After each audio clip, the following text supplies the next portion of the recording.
Yo, this will not only be a route guide, but a general playthrough of Spires of Ascension.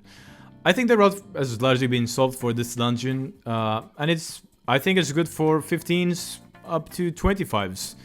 I'm a tank main, so I'm gonna be biased in that perspective, but you'll probably pick up some knowledge that applies to other roles as well. Alright, so I would like to start by saying that I think bloodlusting the first pack is actually maybe preferable to not doing it for two reasons. It's one of the most dangerous packs in the entire dungeon, and the first boss is not a dangerous boss. And generally, bosses in Spires of Ascension are not really dangerous. So I think it's actually better to bloodlust on packs, but some people may disagree. You will see the same mobs throughout the dungeon a lot. And let me get into detail right away. So, you will see 3 vanguards. There's one vanguard here, one vanguard there, and one in the middle. What those do is super simple. They cast a frontal attack like a cone. If you're not the tank, you don't want to be where the tank is. And where the tank is generally going to be around here. Let me clear that. Around here. They can tank here or tank there. I think tanking there is better because you need to pull what's patrolling down those stairs, and also there are relics here that you need to pull as well. So generally pulling this and pulling that, the Goliath as well, all the way to here. So if you're not the tank, this is the zone you don't want to be. Be here, be there, be anywhere else. Moving on to other mobs that you'll be seeing throughout the dungeon. One of them is going to be the Forsworn Mender. Really simple mob. It casts a heal on allies every now and then. It's not the most important thing to interrupt, but it's good to interrupt. There's also a weapon mechanic that, honestly, I don't know how it works. I'm the tank, I never get it. If you want to know more about that, I wish you the best. Now, the really important mobs start here. Let me get my epic pen. The Forsworn Castigators, there are 2 of them, and there's the Goliath, and of course the relics. So, the Castigators, they cast 2 spells. One of them is going to be targeted at... actually, I think all of them are targeted at everyone. Basically, you need to stop them. You need to stop those spells because they end up hurting a lot. And if you're playing a protection paladin, it's going to be largely your role to deal with both of them. Someone needs to deal with the Goliath. It's the Rebellious Fist. If you don't interrupt the Goliath, your group will just straight up wipe. It's too much damage once you get to a high enough key. You just have to deal with it. You see me tanking on the corner, as I mentioned.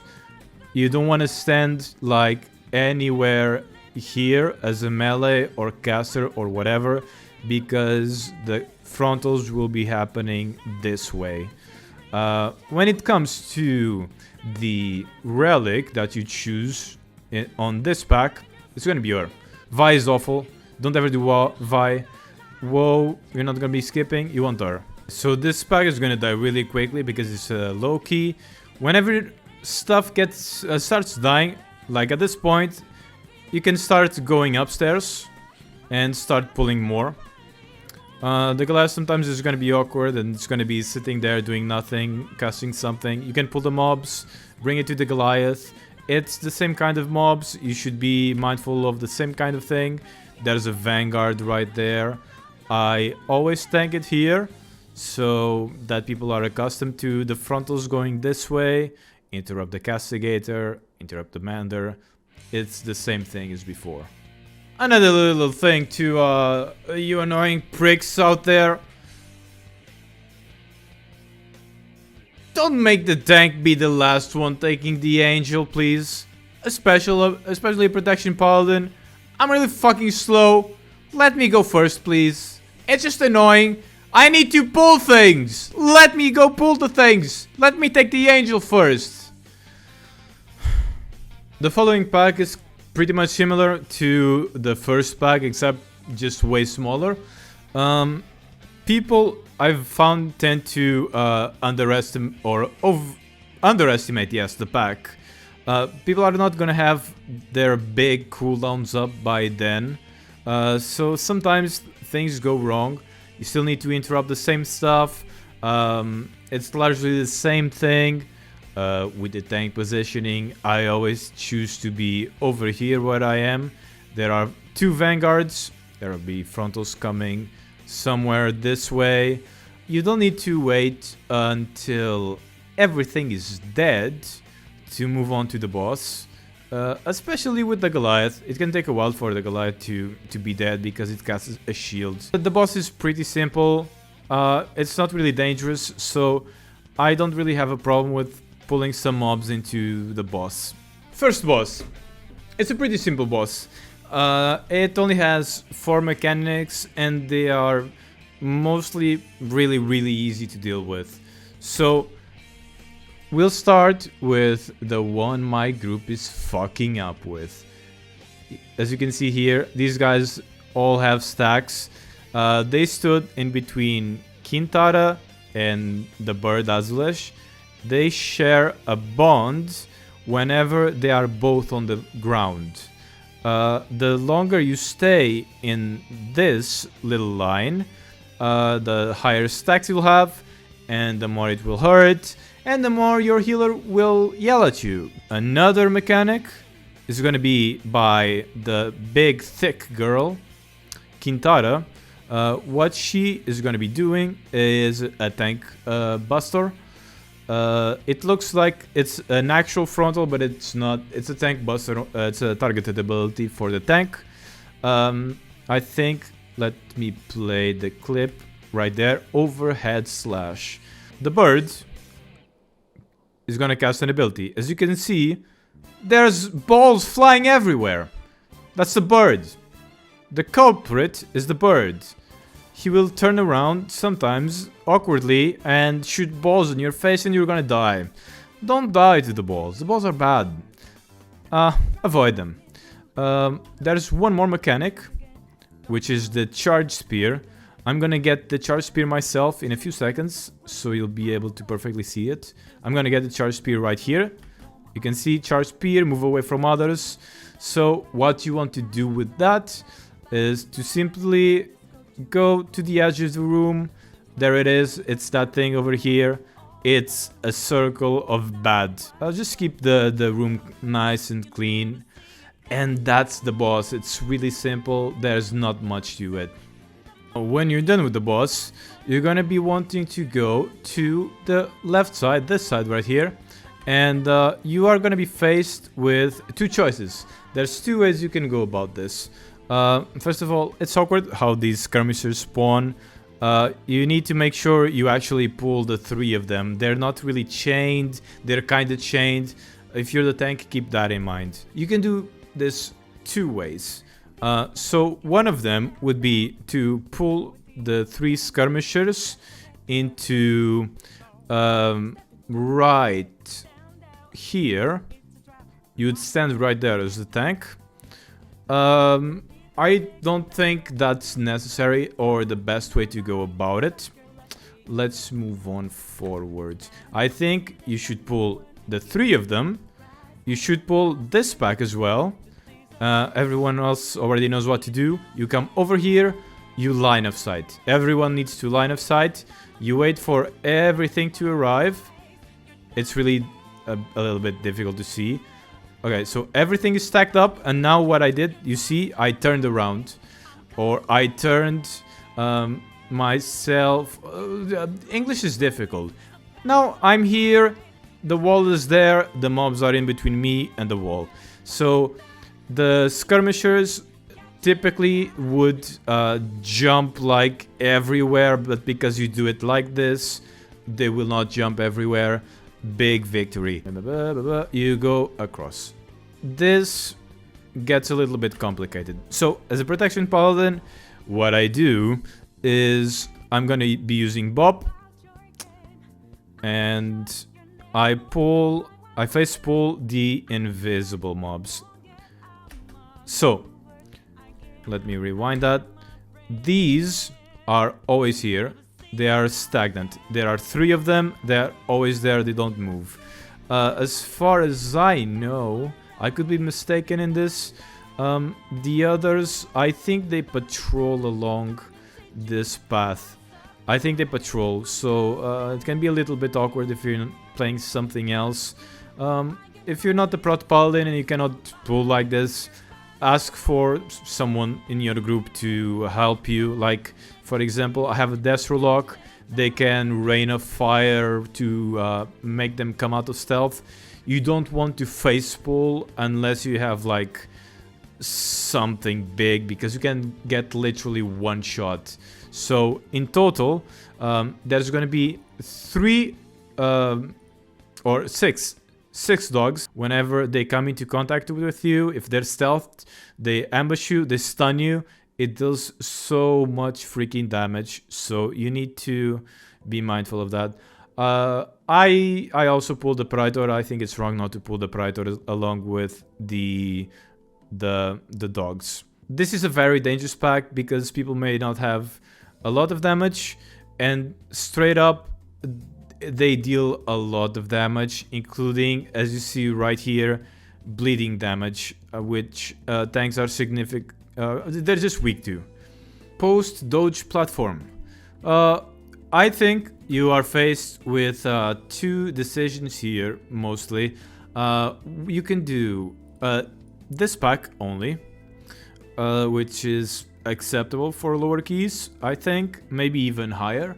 What I think is better is not only to do this, of course you want to get rid of the relics, get the air going, start moving things, but instead of just doing this pack, start moving over to the following pack actually, and start killing it. You're gonna have the herb buff, which is really freaking huge, and you pull these 3. You pull the 2 Goliaths and the actual Praetor. Now, it's quite difficult. It's quite challenging. It's a hard pull. And let me tell you, let me show you. Let me exemplify. You see this thing right here? This is an enraged Praetor. Praetors hit the tank really hard. Always. This one is enraged. People are forgetting to kill it. You know what's happening to me? I'm in pain. I'm suffering. It's worse than having my grandma's cooking. You see my life? You see my HP? It's nothing but that Praetor and the other one hitting me. The Goliaths are doing nothing. So it's very dangerous. If you are in an organized group, I think this is the ideal pull. Doing that double pull with the herb buff, things are gonna melt. I think it should be totally fine. If you are not in an organized group, probably do 1 pack at a time. For Kyrians, there is something right here you can pick up. It's a spear. Probably called Spear of Bastion or whatever. I'm gonna mention what it does a little bit later. As you arrive at this platform, you're gonna be seeing much of the same. You don't want to use cooldowns here because of what's coming up next. Coming up next is big, dangerous, fun. Alright lads, so now comes the most awkward part of the dungeon and one of the scariest as well. Waiting for those bastards. So there are 2 patrols right there that you will be seeing. Those 4, there's the Goliath, there's the Inquisitor, there's the Praetor, some of the most dangerous mobs. And now we patiently wait for the rest, for the other patrol. It's awkward. Here it comes. Now, as the tank, you should do something I didn't do, which is to use a major defensive when going into this. You know why? You can get one shot. Now, you don't get... I got lucky. I was stupid and this was only a 15 and I got lucky. You need to use a major cooldown whenever you are doing this pull. Now, as I mentioned before, Spear of Bastion, the item I picked up back then. You need to be kidding to pick it up, and what it does is this circle on the floor. What the circle does is it stuns all of the mobs inside and makes them take an extra, I think, 20% damage. So this is why we are allowed to do a pull this big with these many dangerous mobs. They are stunned for 10 seconds and they take a lot of damage. Also, people are very likely to have all of their cooldowns up by now. But even if they don't, you mostly can do this pull.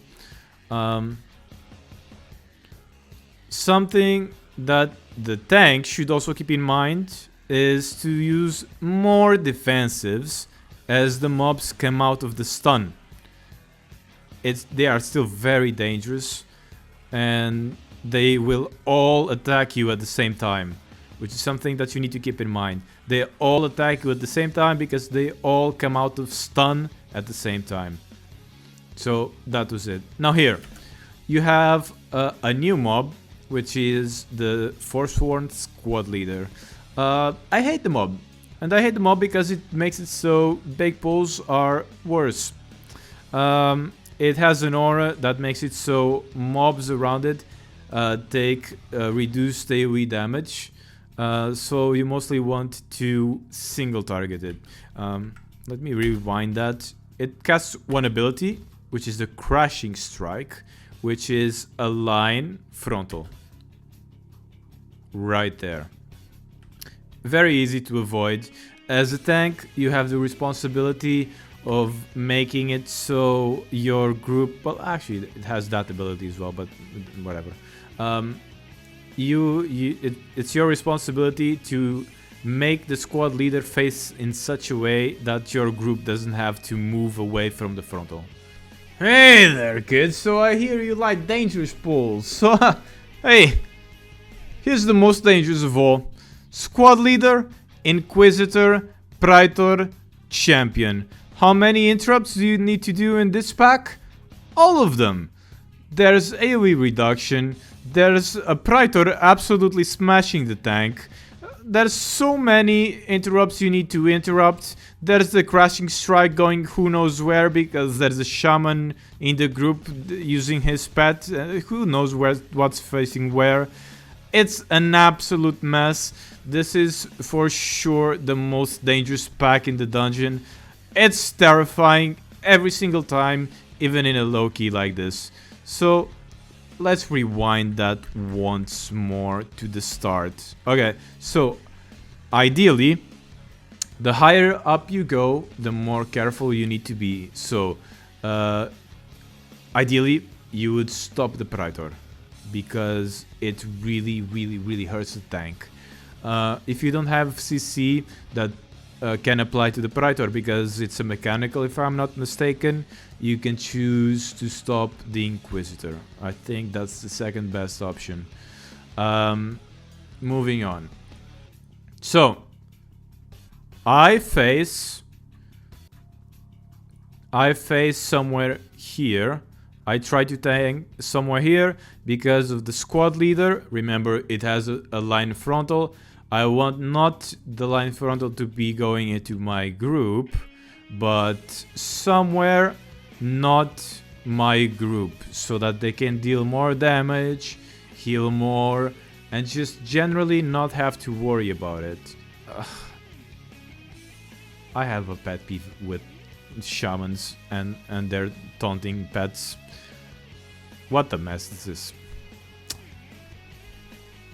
We almost died in a 15.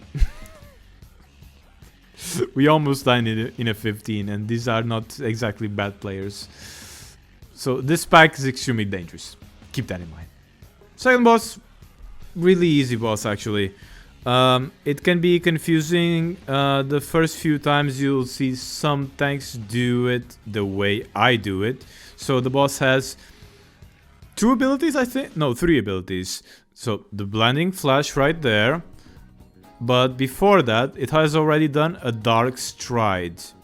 It will do it again soon. Wait for it. Dark stride. So it's gonna select someone. It's right under my face where it chose to be. But what happens is where it was, there's something. There's a ball. There's a null zone left behind. And what it does, let me play the clip. There will be balls coming out from there. Blinding flash. Do I get hit? No. There will be balls coming out from there. You can see there's the main ball and the other ball. And then there's this recharge phase, which there's a lot of... It's a phase you cannot blink. You cannot blink during this phase, basically. So, I think the best strategy for tanking this is stacking the balls, because it makes it so you only have to look at one spot in the screen to look at where all the balls are going. I'm getting hit by all of them, by the way. I played this terribly. Something else, more specifically for Kyrians and Paladins, the Dark Stride gives the target a bleed. You can remove the bleed with Blessing of Protection. You can also help out with Blessing of Sacrifice. So coming into this platform, there is another Spear of Bastion right there. Pick it up. What you're going to want to be doing here is to actually kill the Woe Relic. You want to kill the Woe Relic to make it really, really easy to skip all the way to, well, where you want to be next, which I will be showing you. You don't need to kill the Woe this quickly, by the way. Try to kill them at the same time. It's the best. There's not much to know about this mob. It just does things, whatever. Now, the skip. Be careful with pets. Dismiss pets. Make sure you don't have dots on you. Like, someone pulls here. Like, it can be a bug. I don't know if it's a bug or not.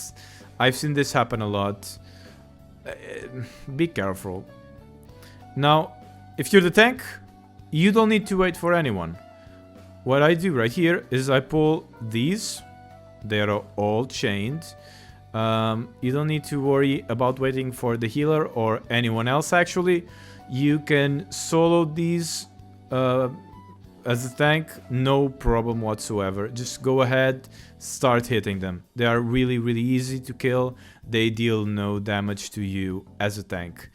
To the others, they do, but not you as a tank. So you can start doing this all by yourself. Third boss time. So there are a few things about this boss, even though it's kind of simple. A lot will happen very quickly, so it's gonna be, yes. So, Purifying Blast first. So, one player that's not a tank is gonna be targeted by the Purifying Blast. It's gonna hit for an amount and leave a dot. Use the defensive. It's that simple. Heal it, use the defensive. If you are a protection paladin, you have Blessing of Sacrifice, it helps. Charge Stomp. It's another mechanic. This boss really doesn't have that many mechanics, but the ones it does have are quite important. So, I forced the Charge Stomp. The Charge Stomp does not happen unless you force it. And the way you force the Charge Stomp is by going under the boss. Now, if you are a paladin, you can avoid taking any damage from the Charge Stomp by using Blessing of Freedom, because the way the Charge Stomp is coded is it's a slow before it is an AoE. And with Blessing of Freedom, you are immune to slows, so therefore you take no damage or slow from the charge stomp. And you do want to get the boss to charge stomp, and I will explain why. Now here's another boss mechanic, which was the Imperial Ordnance. Every player will be targeted with this. Ideally, you want everyone to be on the same pixel.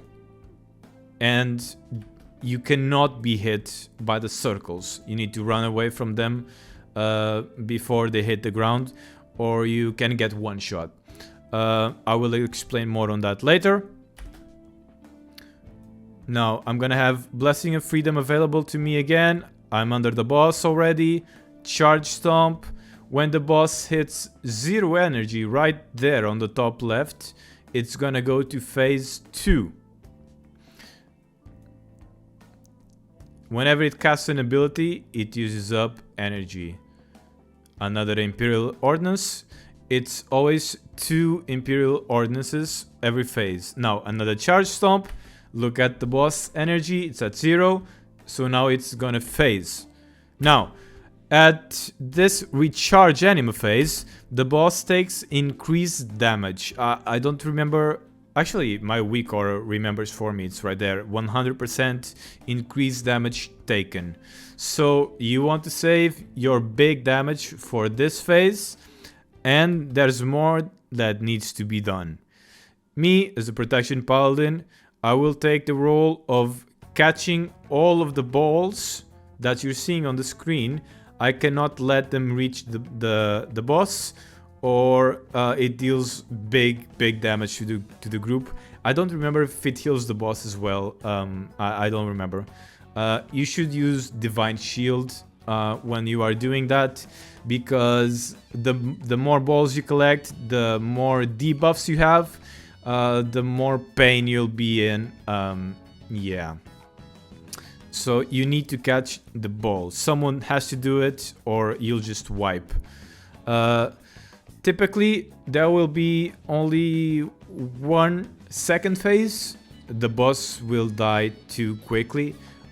It's very rare in tyrannical weeks that there is 2 phase 2s. So you may want to keep the charge stomp going, but most of the time it's not gonna happen. I hate this part of the dungeon. I hate it with a passion. It's terribly designed. I hate it. It shouldn't exist. So, you have 2 options here. You can choose to pull 1 or 2 angels at the same time. So, Lexis, the stepsister, is gonna do a frontal. Diminuendo. That's how it looks like. It's 3 lines. Everyone should avoid it, including the tank. Astronoj is a little fucking bitch that's super fucking annoying, that throws spears around. And that's one of them right there. Let me get my epic pen to show you. That thing. It's annoying as fucking fuck. I hate it. I hate everything about it.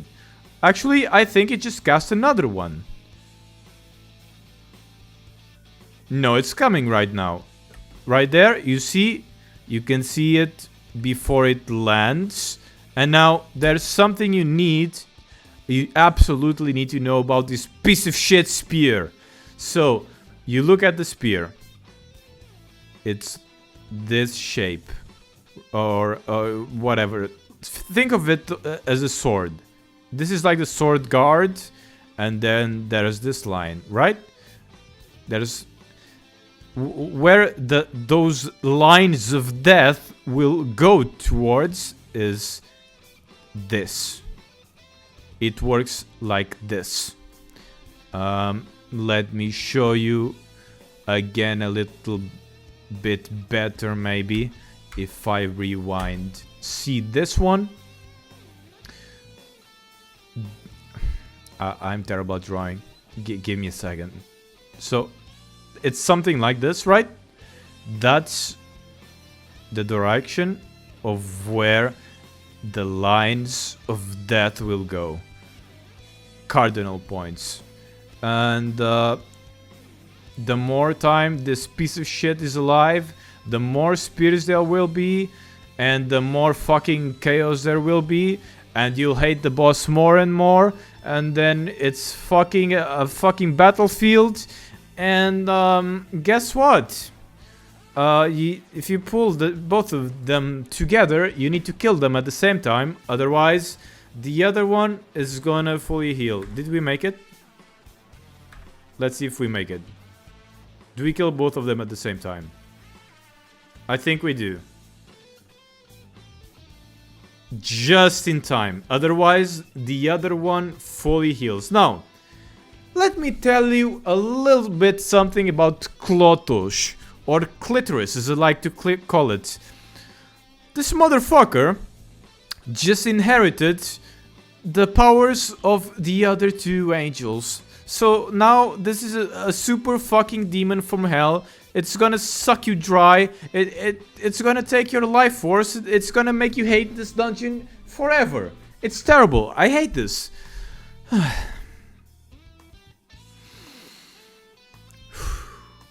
Okay. In fortified weeks, what you typically wanna be doing is use the Spear of Bastion. Boom. Stun it, increase damage taken. Right here, unfortunately, we did not have Bloodlust available, otherwise we would have used Bloodlust. This is the most dangerous thing in the dungeon. Yes, one mob. That's not a boss. Let me get the clip rolling so you see why it is so dangerous. So, charge spear, we deal a bunch of damage, we have 10 seconds to get it down, and what's gonna start happening, and this is such a big freaking problem in hierarchies, is that there will be the charge spears every fucking where. It's a nightmare. There will be spears in your screen, there will be spears outside of your screen. You will not be able to keep up with how many spears there will be. Do you know how many spears there already are? I think it's 2. Where's the other one? I can't see it! I hate this mob! Blizzard! Why you do this? Delete this! This is terrible! I'm sorry, I'm done. Last boss time. So, it's a pretty easy boss. In tyrannical hierarchies, sometimes it gets dangerous, but most of the time it's just a very, very easy boss. Run through. It's a charge targeted ability. It would seem it's on me, according to my weak aura. So, yeah, I just took it. I'm a dumbass. Now, it's gonna go straight through to another ability, which is Abyssal Detonation. You need to be within this blue circle during the Abyssal Detonation. If the Abyssal Detonation goes off and you are outside of the circle, you will very, very likely get one shot and die. It will cast another ability. It's Lost Confidence. You see that the monk got it, and also the shaman. So basically, if they stack with another person, a black puddle will be left on the ground. You can see that it's actually there. The black puddle is. It's just an area to avoid. It's not an important ability. It really, it's whatever. The charges are very important, however. You need to avoid them. If you are not the tank, you can die to that. Another Abyssal Detonation. Blah blah blah. Another charge. Avoid the charges. Now, I want to say something about the charges. If you are on a melee heavy group, let me get a good angle. please, if you are in a heavy melee group, you will gain so much damage if all of you stack up between the boss and the wall, so that the charge distance is tiny. You can get more uptime on the boss, okay? If, however, there's a bunch of casters, like in our group, for example, we have a healer caster and 2 ranged DPS, probably not worth doing that. They probably lose more damage than the group gains, so don't worry about it. It's just something to keep in mind. This is all that happens during the stage 1. Now, we are going into stage 2.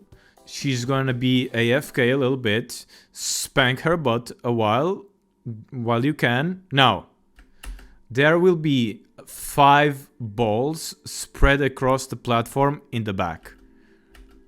This is one of them. There's another one of them. What you need to do is to go right on them and bring them to the middle where she was activating. Once all the 5 balls have been collected, someone can click this apparatus and have a spear, and you can shoot her boob with the spear, and then she comes back down. Now, Mup, this warlock, I love him to death, but he's a dickhead. He put a gateway right on top of the thing. I could fucking barely click the thing. What a fucking troll. I just wanted to flame him there a bit. Fuck you, Mup. Anyway, during the phase, I will rewind a bit. Whenever you touch a puddle, one of those black puddles, you get one more dot. The dot stacks up more and more as you step on more of those puddles, and it's gonna be painful. So you don't want to step on any of them. If you have defensives, that's a good time to use them, and then the cycle repeats. This goes on for how to numbers. It's 2 times. It's two spear phase throw. Yeah, English. That's the boss. There's nothing else to know about it. I hope you enjoyed this. I suck at speaking. Please subscribe so I get speech impairment help.